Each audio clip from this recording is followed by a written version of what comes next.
ছাগল তোরে আজকে মাইরাই ফেলামু। যাক মালটারে মাইরাই ফেলছি, পিস পিস করে কাটটা ফেলাই একে। তাই বাজারে গিয়া কিছু জিনিসপত্র কিনা নিয়ে আসছি, বাড়িতে যাই রান্না বান্না সারিয়া ফেলি। দেখি কি মজা যে লাগতাছে। রসুন গুলারে ভালোভাবে কাটতে ফেলি, শেষ করে ফেলছি।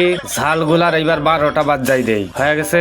এইবার স্যুপটা রেডি করে ফেলাই, রেডি হয়ে গেছে দেখতে পাচ্ছি। মালটারে ভালোভাবে লাগাই দেই, দেখি কি হয়। ভালোভাবে আগুনে জ্বালাই দেই। আরে কি গন্ধ যে বাড়াইতেছে, জিভে পানি এসে গেল।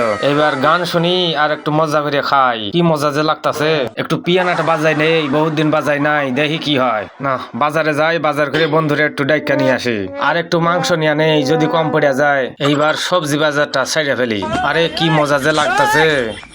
ভালো করে মালটারে ধুইয়া ফেলি, পিস পিস করে মালটারে কাটতে ফেলাম। মাশরুম গুলাকে ভালো করে ধুইয়া ফেলি। মাংস গুলার এইবার মিক্সার মেশিনে ফেলে ভালো করে প্রেসাই করে দেব। মাংস গুলার এইবার গোল গোল করে একেবারে রেডি করে ফেলাই। বন্ধুরা ভিডিওটা ভালো লাগলে চ্যানেলটা সাবস্ক্রাইব করতে ভুলবে না। আর একটু নাইস চালে